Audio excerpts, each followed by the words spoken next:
My sister ruined my relationship, now wants help. My sister, 25 female, and I, 21 female, have been on bad terms because she did something so heinous that I can't forgive her, even though we're blood relatives. My ex-boyfriend, 23 male, cheated on me with my sister. I've accepted that I might not have been good enough for him and that he wanted someone else besides me. When my sister and I were younger, we had a close bond, but as we grew older, jealousy became a big issue. If I had something, she wanted it, and if she didn't get it, she would go out of her way to get it. She's 8 months pregnant with my ex-boyfriend's child. When I found out she was pregnant, I vomited, because what sister would do such things to her sister? I've blocked her and everything, but my family wants me to contact her. Her baby's father is nowhere to be found and hasn't been seen since the 3rd trimester. And I know this because my mother likes to gossip a lot and lets things slip out without knowing. I told her I didn't want to hear anything about my sister or my ex-boyfriend, but she insisted on me hearing everything. My mother once told me that my sister and her baby's father got into an argument because he was talking to other girls, and he put his hands on her and pushed her down the steps, causing her 3 fractured bones. But she still went back, and I don't know why, but she wanted him, so she has him. He never put his hands on me, so I'm not sure where he got it. He was never violent with me, so I don't know how it all became. But this was the start of their relationship, and I never got into it because I didn't care because she wanted him and they wanted each other, and I stayed distant. There was a time when she wanted to come over to my house after they had an argument, but I told her to not call me ever again. Then my mom called me the other day and said that my sister needs a place to stay because she can't pay her bills and will be evicted in 30 days for failing to pay rent. She doesn't have baby food, clothes, or anything for the baby, and she doesn't have any money. That struck me as odd, because you have plenty of time to shop for the baby. I suppose her baby daddy paid for it until he left? My mother and I argued, because I was not going to let her into my house, and told her she could stay at hers. But she said we were sisters, and needed to stick together. I can't tell you how angry I was when she said that. I hung up on my mother because I couldn't believe what she was saying. So when I was depressed and suffering from mental health issues as a result of my boyfriend's cheating, did anyone come to my aid? No. Instead, they consoled my sister. What irritated me even more was that my mother gave my sister my new phone number, and I kept getting messages, calls, and voicemails from her asking for my assistance. I texted her one thing and told her she should go find her baby daddy instead of bothering me to help her when she never cared about me in the first place. She wasn't happy about the text, but I didn't care. She went on about how I'm not a real sister and how she'll be poor. Am I the a-hole? Now for the top comments. Well, she is not a real sister since she decided it is a good idea to sleep with your boyfriend. Play stupid games, win stupid prizes. It's not your problem she has no money else. It's her fault. Her stupid decisions and actions, not yours. Block her. Don't let her in. This is not your problem. Not the a-hole. Maybe also block your mother. My sister just became a single mom, and all of a sudden, it's important to support family according to my mother. No. They had 10 years to fix their act. I'm not breaking no contact because she needs money and surrogate daddy. Not the a-hole. She should consider placing the child for adoption if she is having that much difficulty. You're not accountable for it. Correct. But if we are being honest, the sister bond was broken the moment the sister betrayed Opie. If Opie's mom is so concerned about her poor pregnant mistress of a daughter, then she needs to open her own front door, instead of her gaslighting mouth, and welcome her child and soon-to-be grandchild into her home with open arms. 'Cause nope. Change your phone number again and don't give it to your mom. If you need to call your mom, you can create a Google Voice number to call her from, so she doesn't have your direct number. Next story. Am I the a-hole for keeping the money my parents gave me to travel to see them because my brother was there? My brother was abusive to me growing up, in every way you are imagining. My parents covered for him and sent me away to live with family so they could take care of him rather than sending him to jail. I have not seen them or spoken to them in 10 years. That's the way I like it. My father is taken ill and he wanted to make amends. He wanted me to come see him. I said no. I did not have the time or money to take time away from my job. But my parents offered to pay for my trip and to make up for the money I will miss out on since I have no PTO.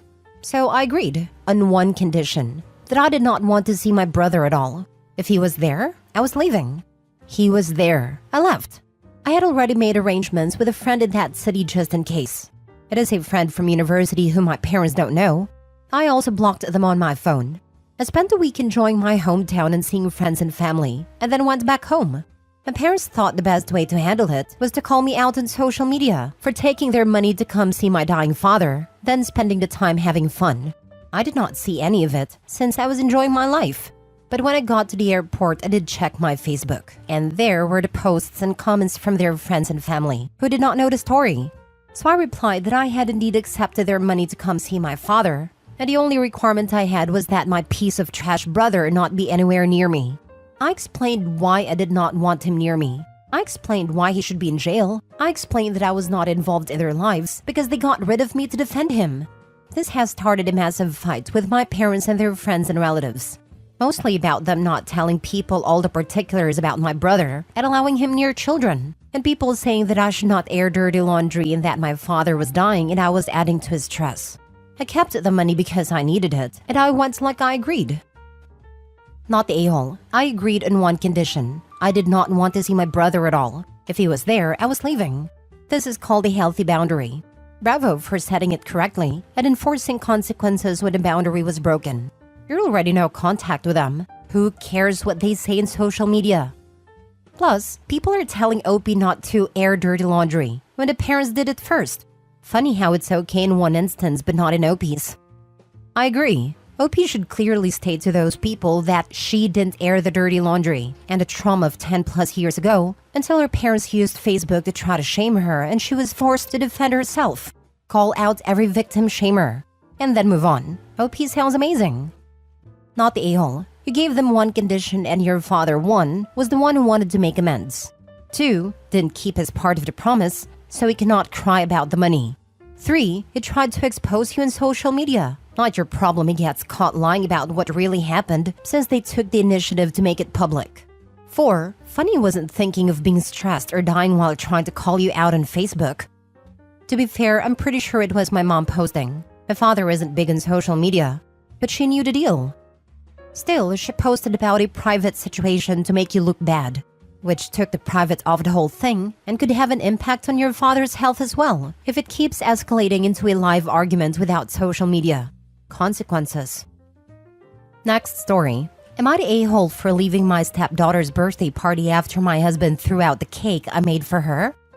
I have been married to my husband Jeff for a year now. He has a daughter at 12 with his deceased wife. When I first met Jeff, it was obvious that he was struggling as a single parent. For my stepdaughter's birthday, he'd usually get a cake from the bakery. This has been the case since her mom passed away. I thought I'd bake her a birthday cake for her 12th birthday that was last week, as a gesture to show some motherly love and support. Jeff agreed, and he told me what his daughter's favorite flavors are and what she likes and so on. I baked the cake in the flavor she likes and the icing she likes. But one thing was missing, and that is the blueberries. And I couldn't include them because I went to the nearest store and they didn't have them. I was running out of time and couldn't get them, so I ended up just leaving the cake as it, thinking it wouldn't be a big deal. The party started, and Jeff was busy taking care of everything else. He then came into the kitchen and asked to see the cake before bringing it out. I showed it to him, and he got so angry when he saw that there were no blueberries on top.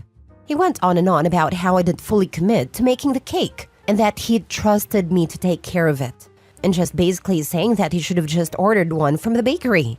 We got into an argument and he ended up taking it and throwing it in a trash can. I was stunned as he said, "You know what? Forget it. I'll get one from the bakery." I blew up and screamed at him. He told me to stop, but I went upstairs, got dressed, and left. He tried getting me to stay, but I refused and went to my parents. He later called and then texted about how I overreacted and hurt him and my stepdaughter by leaving. Also said that I created this situation by not properly making the birthday cake, just because I didn't put blueberries on top. I refused to respond, but my parents say he was justified, since he must have felt pressured from the stress of making his daughter happy on her birthday. He keeps trying to speak to me, but I don't respond. Am I the a-hole? Did I overreact? Now for the top comments. Not the a-hole. You went out of your way to research what kind of cake your stepdaughter would want, put in the effort to bake a cake after agreeing with the dad on you baking the cake, and baked a lovely birthday cake. It was just missing one kind of deco because you couldn't source it in time. And it went nuclear and threw out your cake?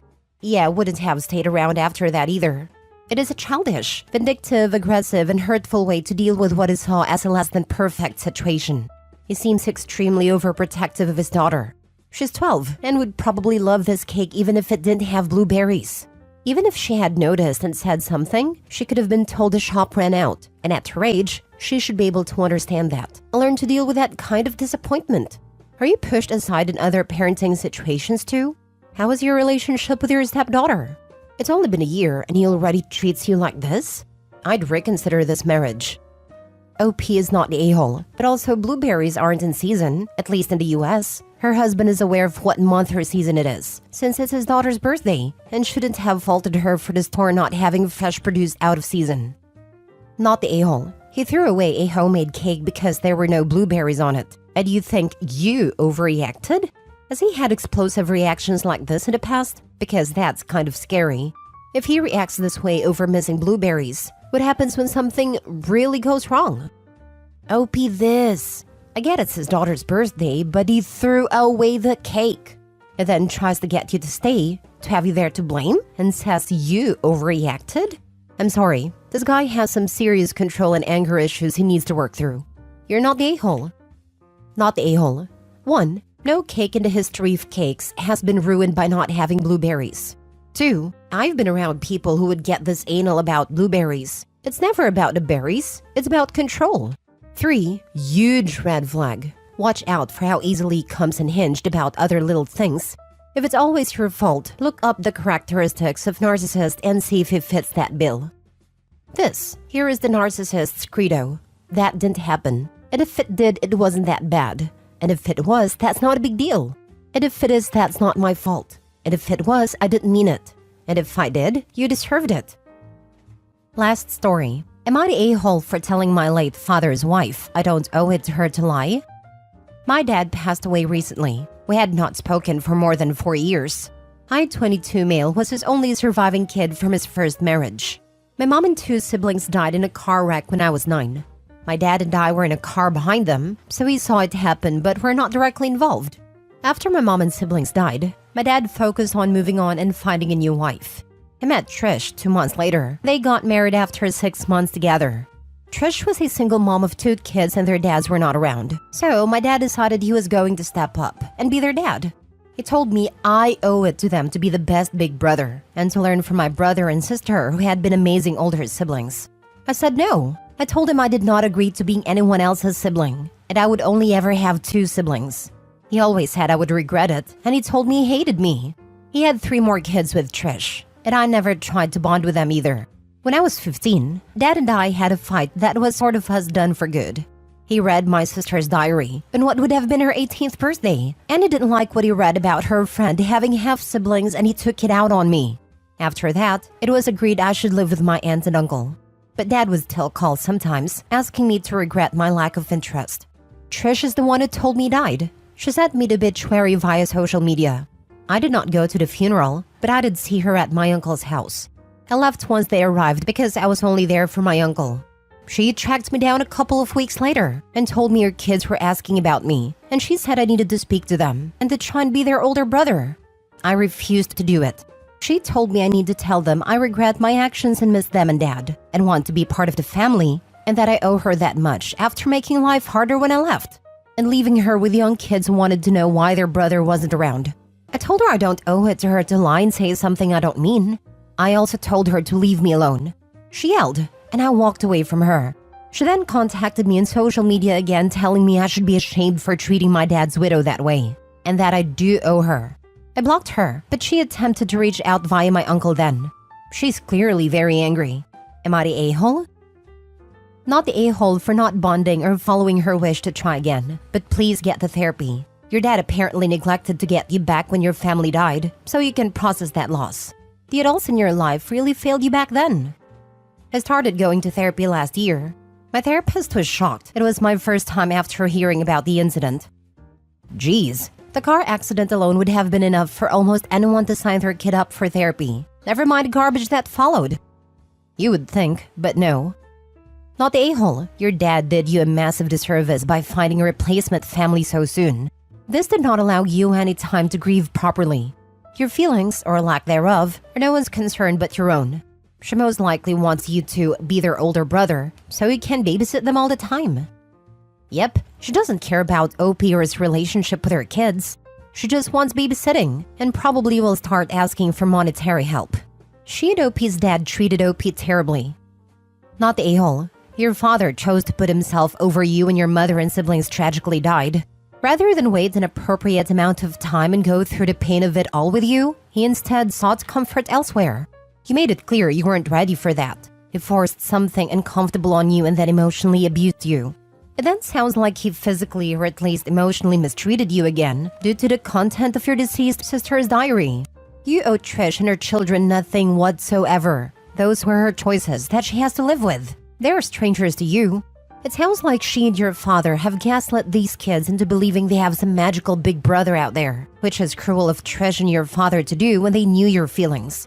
But in no way should make you any more willing to become part of something you are, as I said before, a stranger to. It was emotional. He was yelling at me asking how he was supposed to tell his other kids about my siblings, when he had it in black and white that my sister saw half-siblings as lesser generally, and that she thought it's dumb to think you should love them. Again, all this was written about her best friend, and how my sister felt about what her best friend was going through. My dad said things to me after reading her diary that I never forgot, and he's dead now, and it's something I will never truly forgive him for.